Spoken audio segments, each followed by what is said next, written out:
ದೇಶದ ತೀರ್ಪು ವಿಶೇಷ ಕಾರ್ಯಕ್ರಮಕ್ಕೆ ಮತ್ತೊಮ್ಮೆ ಸ್ವಾಗತ. ಕಾರ್ಯಕ್ರಮ ಮುಂದುವರಿಸೋಣ. ಅದಕ್ಕಿಂತ ಮುಂಚೆ ಈ ಹೊತ್ತಿನ ಹೆಡ್ಲೈನ್ಸ್. ತ್ರಿಶತಕ ಗಳಿಸಿ ಮುನ್ನುಗ್ಗುತ್ತಿರುವ ಎನ್ಡಿಎ ಗೂಳಿ, ಗೆಲುವಿನ ಕಾಣಿಕೆಯನ್ನ ಮೋದಿಗೊಪ್ಪಿಸಿದ ರಾಜನಾಥ್ ಸಿಂಗ್. ನರೇಂದ್ರ ಮೋದಿಗೆ ದೇಶದ ಪ್ರಧಾನಿ ಪಟ್ಟ. ಕಾಂಗ್ರೆಸ್ ಸೋಲಿನ ಹೊಣೆ ಹೊತ್ತ ತಾಯಿ ಮಗ, ಪ್ರಜಾಪ್ರಭುತ್ವದಲ್ಲಿ ಸೋಲು ಗೆಲುವು ಇದ್ದಿದ್ದೆ. ಮೋದಿಗೆ ರಾಹುಲ್ ಸೋನಿಯಾ ಶುಭಾಶಯ. ಅಮೃತಸರದಲ್ಲಿ ಅರುಣ್ ಜೇಟ್ಲಿನಲ್ಲಿ ಮಣ್ಣು ಮುಕ್ಕಿದ ಕಪಿಲ್ ಸಿಬಲ್. ಸಿಂಧೆ, ಸಚಿನ್ ಪೈಲಟ್, ಸಲ್ಮಾನ್ ಖುರ್ಷಿದ್ಗೆ ಸೋಲಿನ ರುಚಿ. ರಾಜ್ಯದಲ್ಲಿ ಬಿಜೆಪಿ ಬಂಪರ್ ಸಾಧನೆ, ಇಬ್ಬರು ಮಾಜಿ ಸಿಎಂಗಳಿಗೆ ಗೆಲುವು. ಎಚ್ಡಿಕೆ, ಧರಮ್ ಸಿಂಗ್, ನಂದನ್ ನಿಲೇಖಣಿಗೆ ಸೋಲಿನ ರುಚಿ. ಆಂಧ್ರಪ್ರದೇಶದಲ್ಲಿ ಅಧಿಕಾರದತ್ತ ಟಿಡಿಪಿ, ತೆಲಂಗಾಣದಲ್ಲಿ ಟಿಆರ್ಎಸ್ಗೆ ಅಧಿಕಾರದ ಗದ್ದುಗೆ. ಒರಿಸ್ಸಾದಲ್ಲಿ ನವೀನ್ ಪಟ್ನಾಯಕ್ ಶಂಖನಾದ. ದೇಶದ ತೀರ್ಪು ಈಗಾಗಲೇ ಹೊರಬಿದ್ದಿದೆ.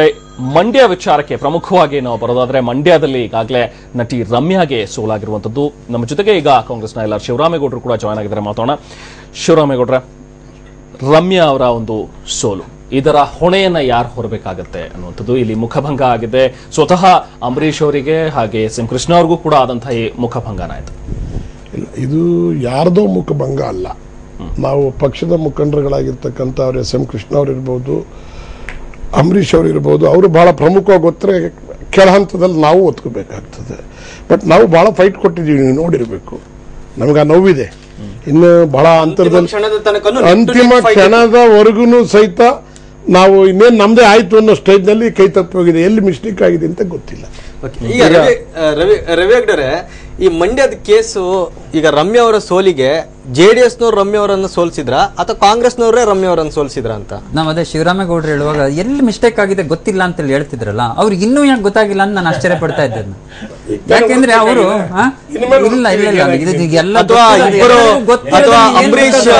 ಅಥವಾ ಅಂಬರೀಶ್ ಅಥವಾ ಎಸ್ ಎಂ ಕೃಷ್ಣ ನಡುವಿನ ಜಗಳದಲ್ಲಿ ಕೂಸು ಬಡವಾಯ್ತಾ? 100% ಇದು ಏನಾಗಿದೆ ಅಂದ್ರೆ ಇದ್ರಲ್ಲಿ 2-3 ಆಗಿದೆ. ಇದರಲ್ಲಿ ಅಂಬರೀಷ್ಗಾಗ್ಲಿ ಎಸ್ ಎಂ ಕೃಷ್ಣ ಅವ್ರಿಗಾಗಿ ಮುಖಭಂಗ ಅಲ್ಲ, ಇದು ಖಂಡಿತ ಅಲ್ಲ.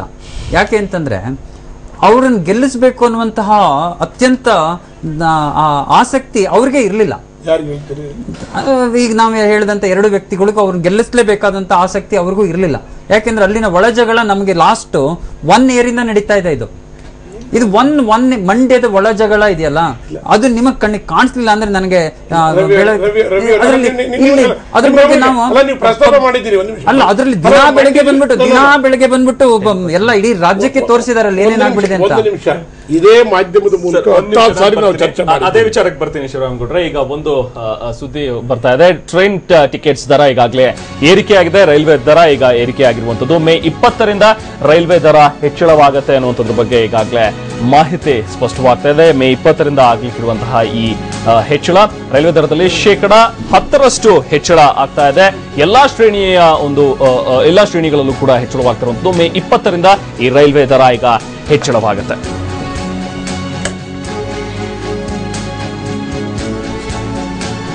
ಎಲ್ಲಾ ಶ್ರೇಣಿಗಳಿಗೂ ಕೂಡ ಇದು ಅನ್ವಯವಾಗ್ತಾ ಇದೆ. 10% ಹೆಚ್ಚಳ ಆಗಿರುವಂತದ್ದು ಟ್ರೈನ್ ಟಿಕೆಟ್ಸ್ ರೇಟ್ನಲ್ಲಿ ಈಗ ಹೆಚ್ಚಳವಾಗ್ತದೆ. ಮೇ 20ರಿಂದ ಈ ರೈಲ್ವೆ ದರ ಅನ್ವಯವಾಗುತ್ತೆ. ಈಗ ಮೊದಲ ಶಾಕ್ ಬಹುಶಃ ಈಗಾಗಲೇ ರಾಜ್ಯದಲ್ಲೂ ಕೂಡ ಹೆಚ್ಚಿನ ಒಂದು ಶಾಕ್ ಮೇಲೆ ಶಾಕ್ ಸಿಗ್ತಾನೆ ಇದೆ ಜನಸಾಮಾನ್ಯರಿಗೆ. ಈಗಾಗಲೇ ಬಿಎಂಟಿಸಿ ಆಗಿರ್ಬೋದು, ಕೆಎಸ್ಆರ್ಟಿಸಿ ಆಗಿರ್ಬೋದು, ಎಲ್ಲಾ ದರಗಳು ಕೂಡ ಏರಿಕೆಯಾಗಿವೆ. ವಿದ್ಯುತ್ ದರ ಕೂಡ ಈಗಾಗಲೇ ಏರಿಕೆಯಾಗಿದೆ. ಅದರ ಜೊತೆಗೆ ಮತ್ತೊಂದು ಹೊಡೆತ ಇದು ಬೀಳ್ತಾ ಇರುವಂತದ್ದು. ಯಾಕಂದ್ರೆ ಟ್ರೈನ್ ಟಿಕೆಟ್ಸ್ ಮೇಲೂ ಕೂಡ ಹೆಚ್ಚಳ ಆಗ್ತಾ ಇದೆ. ಎಲ್ಲಾ ಶ್ರೇಣಿ ಅಂದ್ರೆ ಎಸಿ ಕ್ಲಾಸ್ ಆಗಿರ್ಬೋದು, ಸ್ಲೀಪರ್ ಕ್ಲಾಸ್ ಆಗಿರ್ಬೋದು, ಅಥವಾ ಪ್ಯಾಸೆಂಜರ್ಸ್ ಟ್ರೈನ್ ಆಗಿರ್ಬೋದು, ಇದೆಲ್ಲದರಲ್ಲೂ ಕೂಡ ಟಿಕೆಟ್ ರೇಟ್ಸ್ ನಲ್ಲಿ 10% ಹೆಚ್ಚಳ ಈಗ ಆಗ್ತದೆ. ಇದು ಮೇ 20ರಿಂದ ರೈಲ್ವೆ ದರ ಅನ್ವಯವಾಗುತ್ತೆ ಅನ್ನುವಂಥದ್ರ ಬಗ್ಗೆ ಕೂಡ ಈಗ ಮಾಹಿತಿ ಸಿಗ್ತಾ ಇದೆ.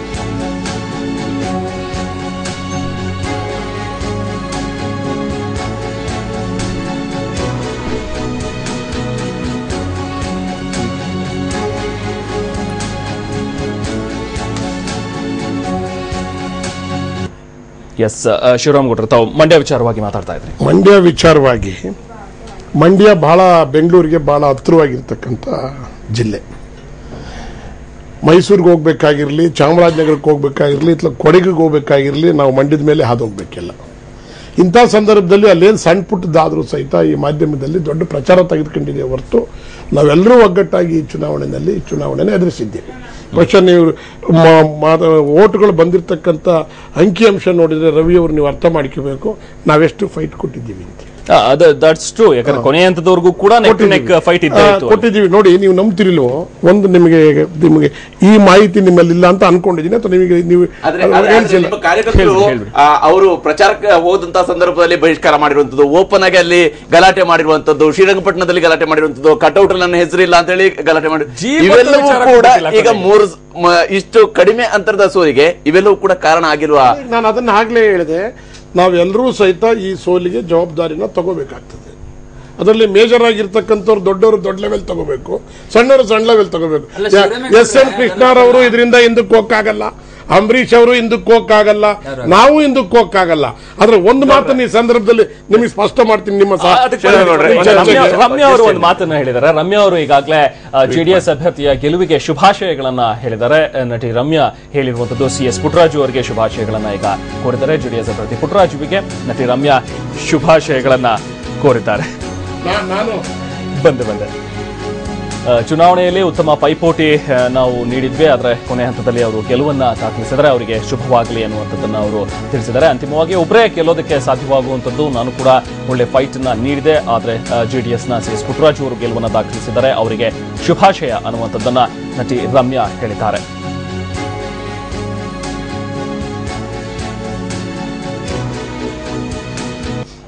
ಇನ್ನು ಚಿಕ್ಕೋಡಿಯಲ್ಲಿ ಈ ಒಂದು ವಿಜಯೋತ್ಸವದ ಸಂದರ್ಭದಲ್ಲಿ ಗಲಾಟೆ ನಡೆದಿದೆ ಅನ್ನುವಂತ ಒಂದು ಮಾಹಿತಿ ಈಗ ಚಿಕ್ಕೋಡಿಯಿಂದ ಸಿಗ್ತಾ ಇರುವಂತಹ. ಚಿಕ್ಕೋಡಿ ಮತ ಎಣಿಕೆ ಕೇಂದ್ರದ ಆವರಣದಲ್ಲಿ ವಿಜಯೋತ್ಸವವನ್ನ ಆಚರಿಸೋದಿಕ್ಕೆ ಮುಂದಾಗಿದ್ರು. ಕಾಂಗ್ರೆಸ್ನ ಅಲ್ಲಿ ಗೆಲುವನ್ನ ಸಾಧಿಸಿತ್ತು. ಕಾಂಗ್ರೆಸ್ ಕಾರ್ಯಕರ್ತರು ವಿಜಯೋತ್ಸವವನ್ನ ಮಾಡೋದಿಕ್ಕೆ ಮುಂದಾಗಿದ್ರು ಚಿಕ್ಕೋಡಿಯಲ್ಲಿ.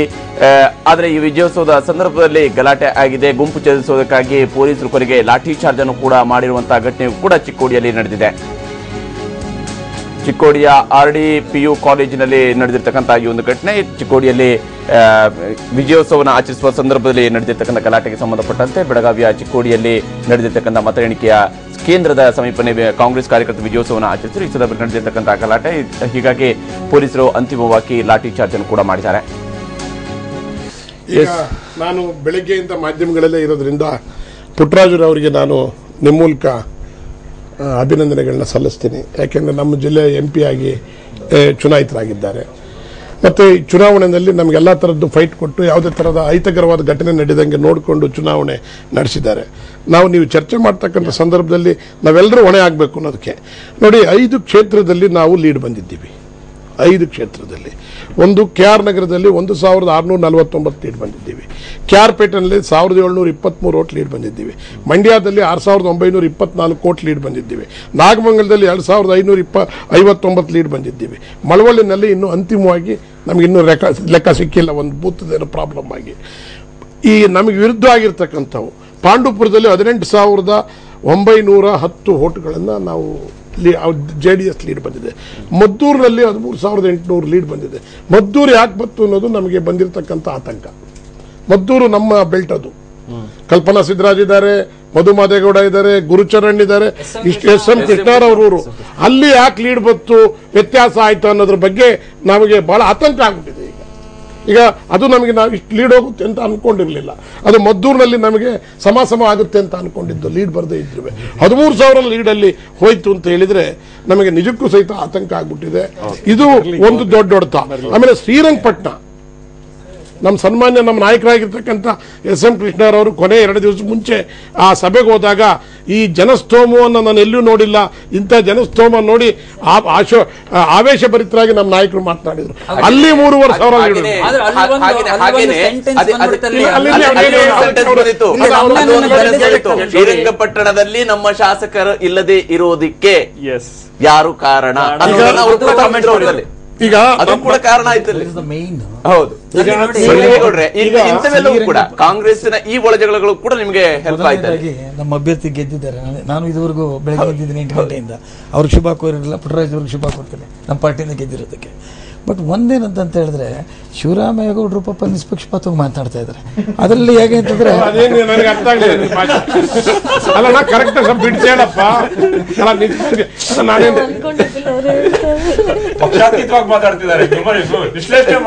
ಇಲ್ಲ, ಈಗ ನಾವೆಲ್ಲ ಕಡೆ ಏನ್ ಕಾಣ್ತಾ ಇದ್ದೀವಿ, ಇದ್ರ ಹಿಂದೆ ಒಂದು ಸುದರ್ಶನ್ ಅವರಂತ ಅವ್ರು ಮಾತನಾಡಿದ್ರು. ಅವ್ರೇನ್ ಮಾತನಾಡಿದ್ರು ಅಂದ್ರೆ, ಇಷ್ಟು ಹೀನಾಯವಾಗಿ ಸೋತು ಯಾರು ತಪ್ಪು ತಿಳ್ಕೊಬೇಡಿ, ಕಾಂಗ್ರೆಸ್ ಅಂತ ಮಾತಾಡ್ತಿಲ್ಲ. ದೇಶವನ್ನು ಆಳಿದಂಥದ್ದು, ಸ್ವತಂತ್ರ ತಂದುಕೊಟ್ಟಂಥದ್ದು, 125 ವರ್ಷ ಪಾರ್ಟಿ, ಬರೀ 49 ಬಂದು ಅಪೋಸಿಷನ್ನು ಸಹ ಕಾಂಗ್ರೆಸ್ಗೆ ಸಿಕ್ಕಲ್ಲ ಅನ್ನೋ ಮಟ್ಟ ಮುಟ್ಟಿರ್ತಕ್ಕಂಥದ್ದು ನೋಡಿದಾಗ ಆ್ಯಕ್ಚುಲ್ ಆಗಿ ಭಾಳ ದುಃಖ ಆಗುತ್ತದು. ಅದು ಯಾವುದೇ ಪಾರ್ಟಿ ಇರಲಿ, ಅಂಥ ಪಾರ್ಟಿ ಹಿಂಗೆ ಆಯ್ತಲ್ಲ ಅಂತೇಳಿ. ಅಂಥದ್ರಲ್ಲಿ ಅವ್ರು ಹೇಳ್ತಾ ಇದ್ರು, ಇಲ್ಲ ನಮ್ಮ ಸೋನಿಯಾ ಗಾಂಧಿಯವರು ಬಹಳ ಚೆನ್ನಾಗಿ, ಬಹಳ ಮೃದುವಾಗಿ, ಬಹಳ ಸರಳವಾಗಿ, ಬಹಳ ನಮ್ರತೆಯಿಂದ ಎಲ್ಲ ಪದಗಳ ಪುಂಜವನ್ನೇ ಮಾಡಿಬಿಟ್ರು. ಈ ಪದಗಳ ಪುಂಜ ಇದೆಯಲ್ಲ ಕಾಂಗ್ರೆಸ್ನಲ್ಲಿ, ಈ ಸೋಲಿಗೆ ಕಾರಣ. ನೀವು ಅರ್ಥ ಮಾಡ್ಕೋಬೇಕು ಇದನ್ನು. ನೀವು ಯಾವುದೇ ಒಂದು ಇದಕ್ಕೆ ಹೋದಾಗ ಅದನ್ನು ಹೋಲಿಸಿ ನಾನೇನು ಹೇಳಿದೆ, ನಮ್ಮ ಶಿವರಾಮೇಗೌಡರು ನಿಷ್ಪಕ್ಷಪಾತವಾಗಿ ಮಾತನಾಡ್ತಿದ್ದಾರೆ ಅಂತ. ಅವ್ರು ಯಾಕೆ ಮಾತನಾಡಿದ್ರು ಅಂತ ಹೇಳಿದ್ರೆ ಅವ್ರಿಗೆ ಡೌಟು, ಏನಪ್ಪ ಯಾವ ತರ ಮಾತಾಡ. ಎಸ್ ಎಂ ಕೃಷ್ಣ ಅವ್ರ ಕ್ಷೇತ್ರದಲ್ಲಿ 13,800 ವೋಟ್ ಅವ್ರು ಹೇಳಿಲ್ಲ.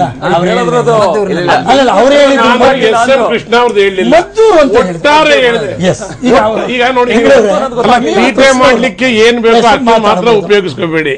ನಾನು ಹೇಳ್ತೀನಿ ಕೇಳಿ, ಎಸ್ ಎಂ ಕೃಷ್ಣರವರು ರೆಹಮಾನ್, ಎಸ್ ಎಂ ಕೃಷ್ಣರವರು ನಮ್ಮ ನಾಯಕರು. ಅವರು ಸಹಿತ ಪಾಪ ಚುನಾವಣೆ ಅವ್ರ ರಾಜಕೀಯನೇ ಬಿಟ್ಟು ಮಲಗಿದ್ದವರು. ಅವರು ಈಚೆಗೆ ಆ ಇಷ್ಟು ಇಳಿ ವಯಸ್ಸಿನಲ್ಲೂ ಸಹಿತ ಅವರೆಲ್ಲೂ ಬರ್ತಿರ್ಲಿಲ್ಲ. ಕೆಲವೇ ಕ್ಷೇತ್ರಗಳಲ್ಲಿ ಮಂಡಿಗೆ 3-4 ಸಾರಿ ಬರ್ಬೇಕಾದಂತ ಪರಿಸ್ಥಿತಿ ಬಂದ್ರು.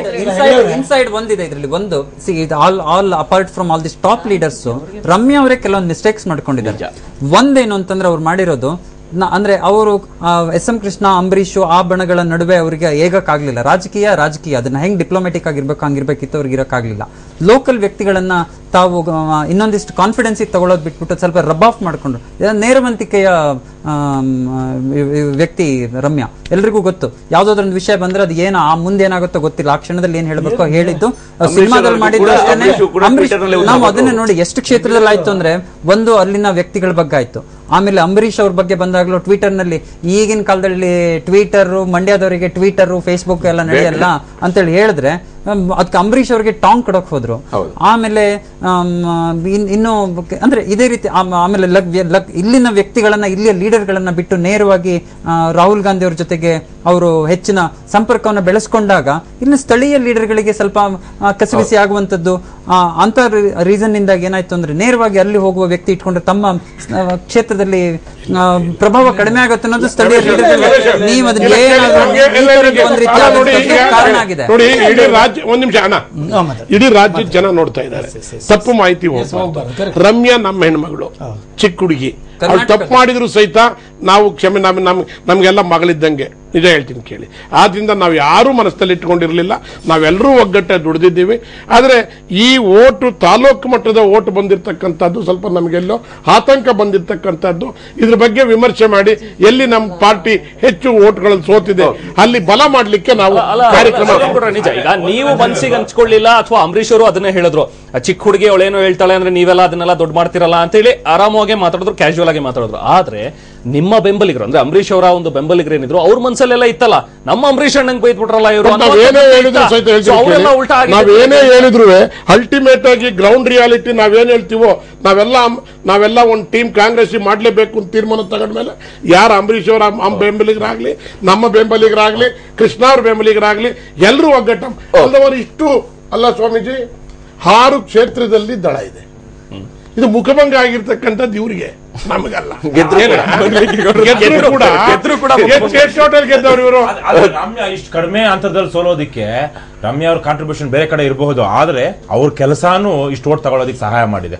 ರಮ್ಯಾ ಅಷ್ಟು ತುಂಬಾ ಜನಪ್ರಿಯ ಇಲ್ಲದವ್ರು ಏನೂ ಅಲ್ಲ. ನನ್ಗೆ ಗೊತ್ತಿರೋ ಮಾಹಿತಿಗಳ ಪ್ರಕಾರ ರಮ್ಯಾ ಅಲ್ಲಿ ನಿಜಕ್ಕೂ ಗ್ರಾಮೀಣ ಪ್ರದೇಶದಲ್ಲಿ ಸ್ವಲ್ಪ ಓಡಾಡಿ ಕೆಲಸನೂ ಮಾಡಿದ್ದಾರೆ, ಕಾಣಿಸ್ಕೊಂಡಿದ್ದಾರೆ. ಅಲ್ಲ, ಅಭಿವೃದ್ಧಿ ಆಗಿಲ್ಲ ಬಿಡಿ, ಅಭಿವೃದ್ಧಿ ಜನರಿಗೆ ಕಾರ್ಯಕರ್ತರಿಗಲ್ಲ, ಪಕ್ಷದವ್ರಿಗಲ್ಲ, ಜನರಿಗೆ ಆಕ್ಸೆಸಿಬಲ್ ಇದ್ದಾರೆ ಅನ್ನೋ ಒಂದು ಅಭಿಪ್ರಾಯ ಗ್ರಾಮಾಂತರ ಭಾಗದಲ್ಲಿದೆ. ಅವ್ರದೇ ಸ್ವಯಂ ಕೃತಾಪರಾಧಗಳು ಕೆಲವೊಂದು ಇದ್ರೂ, ಮತ್ತೆ ಕಾಂಗ್ರೆಸ್ ಮಾಡಿರೋ ಪರಂಪರೆ ಇದ್ರೂ ಸಹ ರಮ್ಯಾ ಅವರು ಪರವಾಗಿ ಕೆಲವೊಂದು ಮತಗಳು ಬಿದ್ದಿರೋದಕ್ಕೆ ಇಷ್ಟು ಕಡಿಮೆ ಅಂತರದಲ್ಲಿ ಸೋಲೋದಕ್ಕೂ ಸಾಧ್ಯ. ನಿಮ್ ಜೊತೆ ಮಾತಾಡ್ತೀನಿ. ಬಾಳವಿಕ ಅವರೇ, ಈಗ ಇಡೀ ದೇಶದಲ್ಲಿ ಮತ್ತು ರಾಜ್ಯದಲ್ಲಿ ತಮ್ಮ ಪಕ್ಷದ ಗೆಲುವಿನ ಬಗ್ಗೆ ತಾವು ಏನು ಹೇಳ್ತೀರಿ? ಭಾರತ ಗೆಲ್ಲಿಸಿ ಅಂತ ನರೇಂದ್ರ ಮೋದಿ ಮತ್ತು ಭಾರತೀಯ ಜನತಾ ಪಕ್ಷ ಜನರ ಮುಂದೆ ಹೋಗಿ ನಿಂತ್ಕೊಳ್ತು. ಭಾರತ ಗೆದ್ದಿದೆ. ಅದು ಭಾರತ ಗೆದ್ದಿಲ್ಲ, ಭಾರತ ಎಲ್ಲಿ ಗೆದ್ದಿದೆ ಇದನ್ನ ನಾವು ಒಪ್ಕೊಳಕ್ಕಾಗುತ್ತೆ? ನೋಡಿ ಈಗ್ಲೂ ಇದನ್ನೇ ಹೇಳ್ತಾ ಇದ್ದೀರಲ್ಲ. ಭಾರತ ದೇಶದ ಜನ ಭಾರತ ನರೇಂದ್ರ ಮೋದಿ ಗೆದ್ದಿದ್ದಾರೆ, ಬಿಜೆಪಿ ಗೆದ್ದಿದೆ ಅಂತ ಹೇಳಿ ಇದು ಭಾರತೀಯರ ಗೆಲುವು ಅಂತಿದ್ದಾರೆ ಇವರು. ಭಾರತೀಯರ ಗೆಲುವಾಗಿ ನಾಟ್ ಓನ್ಲಿ ಬಿಜೆಪಿ. ಒಂದ್ ನಿಮಿಷ ಕೇಳಿ, ಅವ್ರು ಹೇಳಿ, ಅವ್ರಿಗೆ ಹೇಳಿ, ಆಮೇಲೆ ನೀವು 80 ಬಂದಾವೆ ಸ್ವಾಮೀಜಿ. 48 ಇನ್ನು 50 ಗಡಿ ದಾಟಿಲ್ಲ ಕಾಂಗ್ರೆಸ್. ಮಾಳವಿಕಾ ಅವರೇ, ಅವ್ರ ಆತಂಕ ನನಗೆ ಅರ್ಥ ಆಗುತ್ತೆ. ಏನು ಆತಂಕ ಇಲ್ಲ ಬಿಡಿ ನಮ್ಗೆ. ನೀವು ಆತಂಕ ಮಾಡ್ಕೋಬೇಕು. ಭಾರತ ಗೆದ್ದಿದೆ ನಾವು ಒಪ್ಕೊಳಕ್ ರೆಡಿ ಇಲ್ಲ. ಹಿಂಗೆ ಆತಂಕ ಮಾಡ್ಕೊಳ್ತಾರೆ. ಅದು 2 ಮುಂದಕ್ಕೆ ಹೋಗ್ತಾರೆ. ಆಯ್ತಲ್ಲ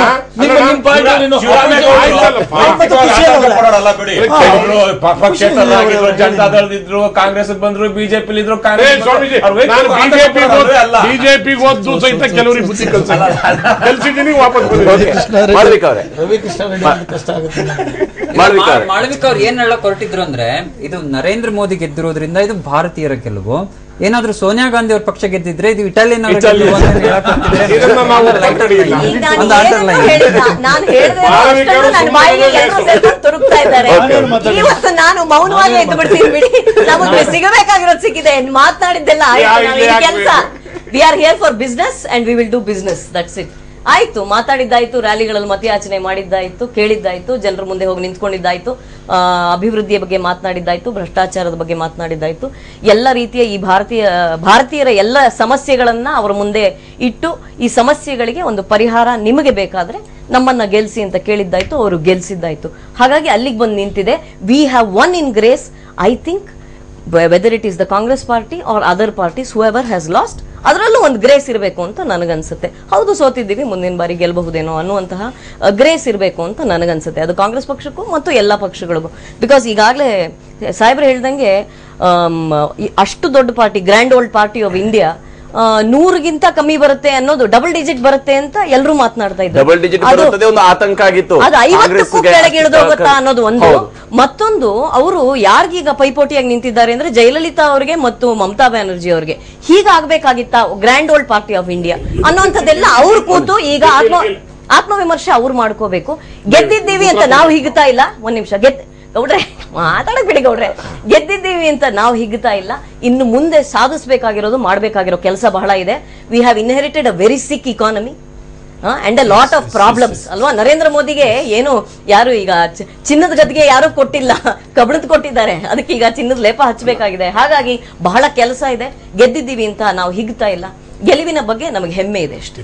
ಒಂದು ಮಾಳವಿಕಾ ಅವರು ಹೇಳ್ತಕ್ಕಂಥ ಸಂದರ್ಭದಲ್ಲಿ ಒಂದೇ ನಿಮಿಷ ಅದೇ ವಿಚಾರಕ್ಕೆ ಬರ್ತೇನೆ. ಎಂಡಿಎಂಕೆ ನಾಯಕರಾಗಿರುವಂತಹ ವೈಕೋ ಈಗ ಸೋಲನ್ನ ಅನುಭವಿಸಿದ್ದಾರೆ. ಅದು ಕೂಡ ಹೀನಾಯ ಸೋಲನ್ನ ಇಲ್ಲಿ ಅನುಭವಿಸಿರುವಂತದ್ದು. ಕ್ಷಮಿಸಿ, ಡಿಎಂಕೆ ನಾಯಕರಾಗಿರುವ ಎಂಡಿಎಂಕೆ ನಾಯಕ ವಿರುಧನಗರ ಕ್ಷೇತ್ರದಲ್ಲಿ ವೈಕೋಗೆ ಭಾರಿ ಮುಖಭಂಗವಾಗಿರುವಂತದ್ದು. 1 ಲಕ್ಷ ಮತಗಳ ಅಂತರದಲ್ಲಿ ವೈಕೋ ಸೋಲನ್ನು ಅನುಭವಿಸಿದರೆ ವೈಕೋ ವಿರುದ್ಧ ಜಯಭೇರಿ ಬಾರಿಸಿರುವಂತಹ ರಾಧಾಕೃಷ್ಣನ್, ಅಣ್ಣಾ ಡಿಎಂಕೆಯ ಅಭ್ಯರ್ಥಿ ರಾಧಾಕೃಷ್ಣನ್ ಜಯಭೇರಿಯನ್ನ ಬಾರಿಸಿದ್ದಾರೆ. ಎಡಿಎಂಕೆಯ ಅಭ್ಯರ್ಥಿ ರಾಧಾಕೃಷ್ಣನ್ ಗೆಲುವಿನ ನಗಾರಿಯನ್ನ ಬಾರಿಸಿದ್ದಾರೆ.